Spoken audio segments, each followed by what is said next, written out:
and welcome to the Kim Iverson Show. Thank you so much for joining us tonight. I am back. My voice is somewhat back. Let's see how well it holds up tonight. But last week, you may have noticed that I was not hosting this show at all. We did have Craig Jardula. He did fill in for the first couple of days. Then we did have a replay, and then we ended up playing for you a lot of what was 3 hours of each of the South Africa versus Israel hearings at the UN in the case of Israel committing genocide in the Gaza Strip. So last week I wasn't here, and the reason was because I had no voice. I had lost my voice nearly completely, and it is coming back. I don't sound quite exactly the way that I normally do, but it's good enough, and the show must go on. So we are here again, and I'll be here I'll be here. It's the Kim Iverson Show, right? So not only will I be here all week, but probably the week after that, and the week after that, and the week after that. So let's just hope that my voice cooperates tonight. Thank you so much for watching. This show is... you might be watching this on a different platform right now than where this normally airs. If you want to continue watching the show tonight, we will be shutting this down at about 15-20 minutes into the show, and you could catch the entire show at KimIversonShow.com. So head to that link, KimIversonShow.com, type that in, and that'll take you to where the show will be in its entirety. So be sure to do that tonight before you get cut off. Okay, all eyes are on the Iowa caucus right now. I am looking at this as we speak, and let me just refresh my page to see what the latest results are. I think we do have a screenshot from results from like 5-10 minutes ago. Where is that? We do have here it is. So it's a little fuzzy. I don't know if you guys can really see that. Can you guys see that? So this one puts Trump at 50. They're saying that Trump is he wins the Iowa Republican caucus. I've got to say, though, that these numbers are decreasing for Trump as time has gone on. When I first checked this about 30 minutes ago, he was at over 70% of the vote.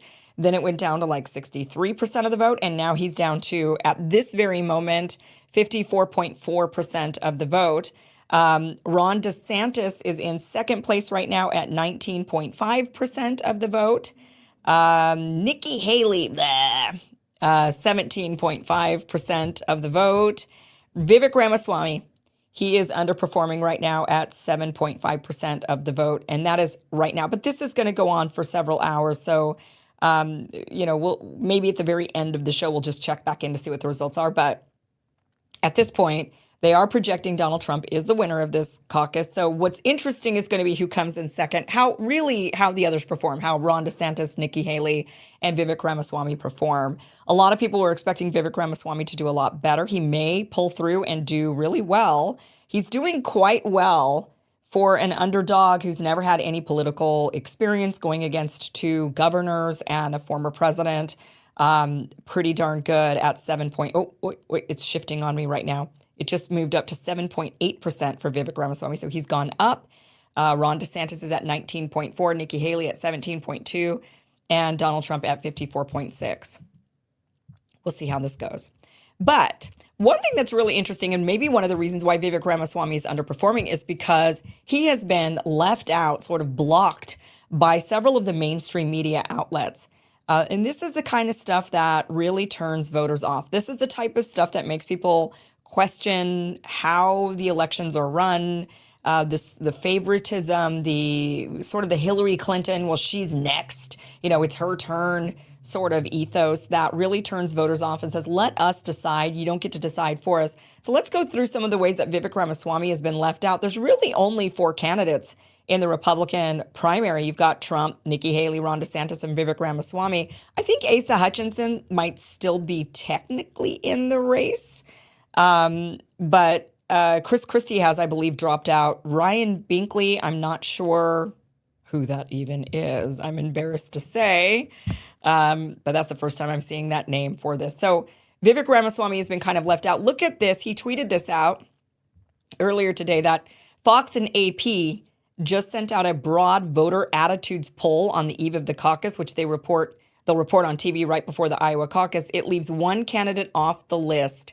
Stick it to the media and shock the world at the Iowa caucus tonight. Here's the image of what they see. Look at what they did here. So you've got Nikki Haley. So for each of the following, please tell me how you would feel if that candidate were the Republican Party's presidential nominee. And then you've got Nikki Haley, Ron DeSantis, and Donald Trump as the only options when Vivek is polling quite well still and doing really well in the Iowa caucus at this point. I don't know if there's been any other underdog candidate that I can think of in the last several elections that's pulling in over 5% of the vote. That is high. A lot of times these underdog candidates will get 1%, 2%, and even then that's considered kind of like, wow, they got quite a few people to vote for them. 5% is high for an underdog candidate. He's going over 7% right now. At the end of the night, that could be higher. He should be on these polls. They should be taking him seriously as a legitimate candidate. People seem to clearly really like him. He was also left out of the New York Times results page. We've been showing that results page throughout this for the results for the caucus. But when you looked at just before this all went down, when you just go to their website, they only have these three candidates: Donald Trump, Ron DeSantis, and Nikki Haley. And you have to actually expand it before you get to any of the other candidates where then Vivek Ramaswamy's name is listed, along with many other names. But he's been cut out of the top three. See, there it is. And then they've got Vivek Ramaswamy there, and then Chris Christie, who's not even in the race, and then Asa Hutchinson. He was also left off of the ABC results page. They did the same thing to him. The ABC caucus results have Chris Christie on there and Asa Hutchinson, but not. But they've listed them ahead of Vivek as well. And then we also got CNN. So then, of course, all day the mainstream media has been covering, what we're going to see at the Iowa caucus, and they show the maps and they show the candidates and whatnot. So this is what CNN and Fox News did today. So here's the shot. This is CNN, and they're showing DeSantis, Haley, and Hutchinson, who's not. Vivek Ramaswamy's way ahead of Hutchinson. So why are they showing Hutchinson, Asa Hutchinson, over Vivek Ramaswamy? Why? Because establishment. Asa Hutchinson, former governor, or is he a current governor? And Vivek Ramaswamy is not in the establishment. And so, of course, they don't show his name. Here's what Fox News did. Fox News showed Trump, Nikki Haley, and Ron DeSantis. No Vivek Ramaswamy there. So clearly there's a block on Vivek Ramaswamy. They don't want people to even acknowledge. I mean, they're not even acknowledging his existence in this race. And yet he is doing quite well. Like I said, over 5% is a serious win for an underdog. He's at almost 8% right now of the vote. That is significant, and yet he's being left off of all of these mainstream media polls and images and whatnot. So they could ignore him. However, Trump was not ignoring him. Trump had him very much on his radar, and I'm a little suspicious of this one. I have my theories on this. So let's go over the battle that's been going on between Trump on his Truth Social account, which does anybody use Truth Social, and then Vivek Ramaswamy responded on Twitter. I've got my suspicions on this, but let's go through what Trump said. So Trump started off attacking Vivek. Now, Vivek has been the one guy on the stage that has been all pro-Trump the entire time. Nikki Haley's been dumping on him. Ron DeSantis has been dumping on him. And Vivek has been playing it smart, very much a cheerleader for Donald Trump, saying that he won't even participate in elections where his name is not on the ballot. He's been clearly, in my mind, running for vice president. The others, they've been crapping all over Trump, so they shouldn't even be considered by Donald Trump at all as a potential vice president pick or even a member of the cabinet. So this is what Trump says. Vivek started his campaign as a great supporter. Quote, the best president in generations, etc. Unfortunately, now all he does is disguise his support in the form of deceitful campaign tricks. Very sly, but a vote for Vivek is a vote for the other side. Don't get duped by this. Vote for Trump. Don't waste your vote. Vivek is not MAGA. The Biden indictments against his political opponent will never be allowed in this country. They're already beginning to fall. MAGA. So that's a very surprising attack. It kind of came out of nowhere. A lot of people were really shocked by this because Vivek has been such a staunch Trump supporter throughout this election, clearly understanding that he was not running for president, but running for a position in the cabinet or as vice. So Vivek responds, and very classy response. He says, yes, I saw President Trump's Truth Social post. It's an unfortunate move by his campaign advisors. I don't think friendly fire is helpful. Donald Trump was the greatest president of the 21st century, and I'm not going to criticize him in response to this late attack. I've met tens of thousands of Iowans across 390 plus events here, and they are deeply worried, and so am I, that this system won't allow Donald J. Trump anywhere near the White House again. It seems they will stop at nothing to keep him away from power. I'm worried for Trump. I'm worried for our country. I've stood up against the persecutions against Trump, and I've defended him at every step. I showed up at the Miami courthouse in solidarity following his first federal indictment. I filed an FOAI, that's a Freedom of Information Act, demand to the Biden DOJ. I submitted an amicus brief this week with the U.S. Supreme Court calling on them to overturn Colorado's ruling. I pledged to remove myself from Maine and Colorado's primary ballots if they remove Trump, calling on DeSantis and Haley to do the same. But we have to open our eyes. Last time it was a man-made pandemic and big tech election interference. Now the same billionaires funding the lawsuits against Trump are the ones trying to prop up Nikki Haley. The same MSM blasting Trump is lavishing praise on Nikki. They want to narrow this to a two-horse race between Trump and Haley, eliminate Trump one way or another, and trot their puppet into the White House. We can't fall for that trap. 1 year from now, we won't look back and say we were shocked that it happened. We'll kick ourselves for not stopping it. Our movement must live on. America First didn't start in 2016. It started in 1776. We owe it to our founding fathers to do the right thing for our country. I want to save Trump. And to save this country, let's do it together. You won't hear any friendly fire from me. I think that's a really classy response. Vivek played that very, very smart. Donald Trump attacked him again after that and said, a vote for Vivek is a wasted vote. I like Vivek, but he played it too cute with us. Caucus tonight. Vote for Donald J. Trump. Build up the numbers. In November, we must take our very troubled nation, a nation in decline, back from crooked Joe Biden and the radical left Democrats and thugs who are destroying it. MAGA. And then Vivek responded to this, and he said, I've defended Trump at every step and respect him immensely. You won't hear me attacking him. I'm asking for your vote tonight because I believe it's the right thing for our country. We cannot walk into the other side's trap and watch the puppet masters quietly trot Nikki into power. All right. Now, why would Donald Trump attack Vivek Ramaswamy like this when Vivek has been absolutely 100% his greatest champion on the campaign trail? Like I said, clearly running for vice president or a cabinet position, understanding what this election is actually about when it comes to the GOP primary. Two possible theories, and I'll let you be the judge. And then I would like to hear from you what you think. You can email me, kim@kimiverson.com. And tell me which theory you think it is. The first theory is this could be to give Vivek Ramaswamy more exposure. When Donald Trump attacks people, they get exposure. People start to pay attention to them. And maybe Donald Trump felt like people were paying too much attention to Nikki Haley and Ron DeSantis, who he does not like at this point, who have been very establishment. They've gone very establishment. Nikki Haley is 100% establishment. All she talks about is foreign policy. We got to help our friends. I want a Department of Offense, not a Department of Defense.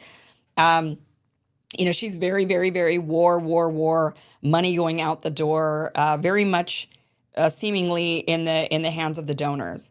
Ron DeSantis has also been a bit of a disappointment for many of us who thought he might have some promise. But Vivek has been a big, staunch supporter of Trump, very much in line with a lot of Trump's policies, and is trailing. And it's possible that Trump was thinking he wants to alleviate the pressure of having to consider Nikki Haley. Every time I say that name, sorry. So unprofessional of me.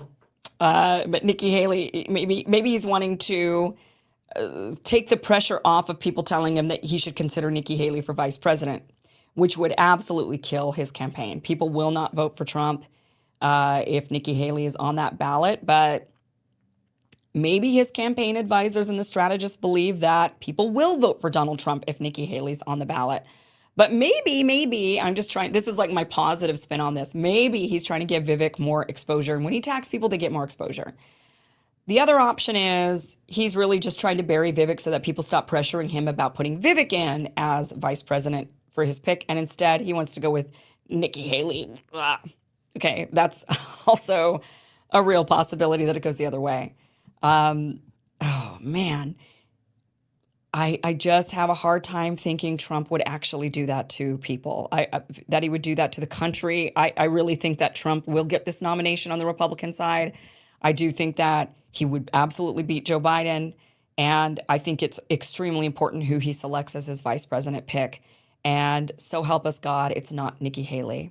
And I say that genuinely.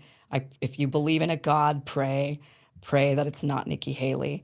But so I'm curious what you think, why Donald Trump suddenly is attacking Vivek, or maybe he really truly was feeling threatened, I suppose, thinking that Vivek was going to take supporters away from him, which is possible. Nikki Haley supporters, if they exist, are not actually, they would never vote for Donald Trump. Ron DeSantis' supporters would, so it's surprising that he would go after Vivek when really for a lot of Ron DeSantis voters, their second pick would be Donald Trump. So he would get maybe more bang for his buck going after Ron DeSantis, but he's been going after DeSantis, so maybe he's thinking, oh, I got to play fair and I got to give Vivek some shots too. I don't know. It's very odd. Let me just check back in with the results right now. Trump is going down in the percentage. He's now down to 52.8% as of right this second.